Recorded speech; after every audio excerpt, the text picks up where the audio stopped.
So let's go ahead and prove the product rule for derivatives. So the claim is that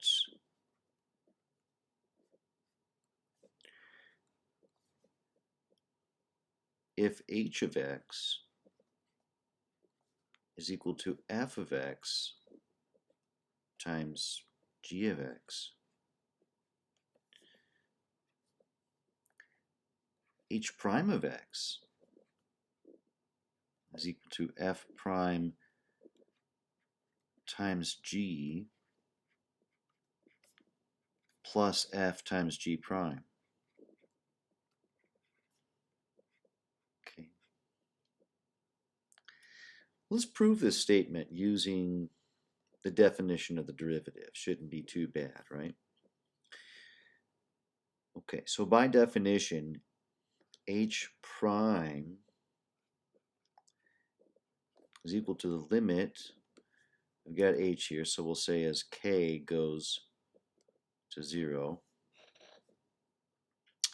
of h of x plus k minus h of x all over k. Okay, notice that that's going to become the limit as k goes to 0. Okay, it's going to be f of x plus k g of x plus k, minus f of x g of x, all of that over k. All right. So now what I'm going to do is consider that I need to have a sum here, and what I have is a difference. And the only thing I can do to change this is to try to add and then subtract something back off, so I can factor this some creative way so that I will have a sum. Okay, so let's try to add and then immediately subtract the same thing back off. What should that be? Well, notice I'm looking for f prime. I'm also looking for g prime. So it would be nice to subtract off f of x times g of x plus k, so I would have that f of x plus k minus f of x available once I factor out the g of x plus k. Now, if you didn't catch that, just watch what I do. Okay, this is going to be the limit as k goes to 0, and we're going to have f of x plus k, g of x plus k, everything stays the same for now, okay, minus f of x, g of x. Okay, so now what I'm going to do is I'm going to subtract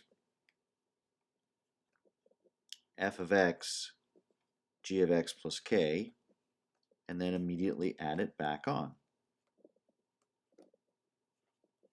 Okay. All right. Don't trust myself to draw a straight enough line there. Okay, all over k. Now, notice that the first and third terms have this g of x plus k in common. Okay, so let's pull it out. So we got g of x plus k, first and third terms again. And then what remains is going to be f of x plus k minus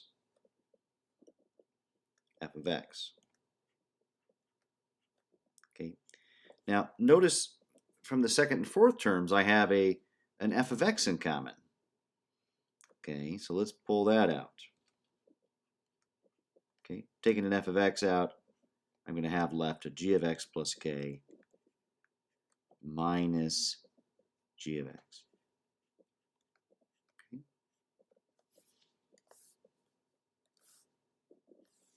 All right, all that, of course, over k. Now,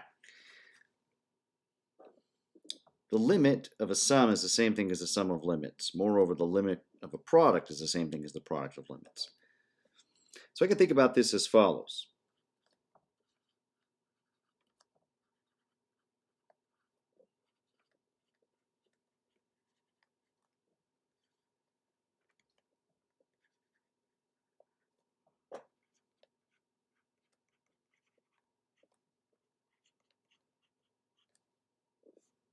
It's going to break these two up and divide this into this factor as opposed to this factor,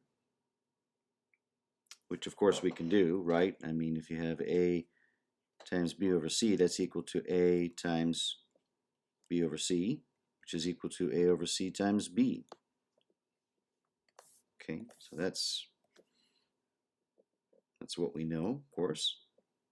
Now, for these two parts, we will have the following.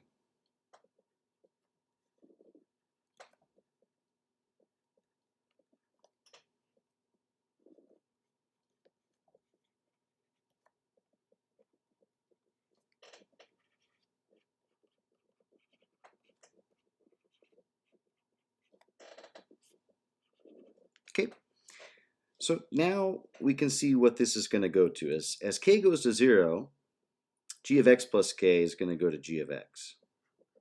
Okay, undoubtedly. As k goes to 0 here, this is just, well, this is f prime.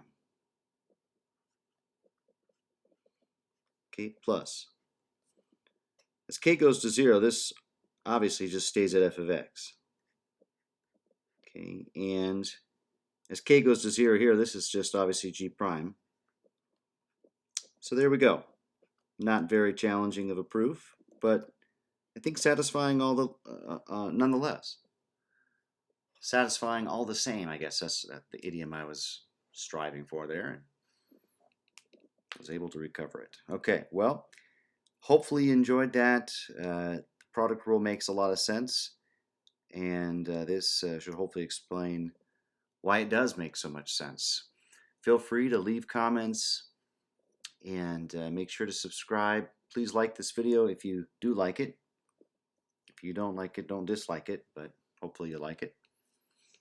We always invite a challenge, so let us know what we can do to improve these videos. Let us know, of course, what we can do to help you solve hard math problems. That's the goal. All right, have a great one. We will see you soon.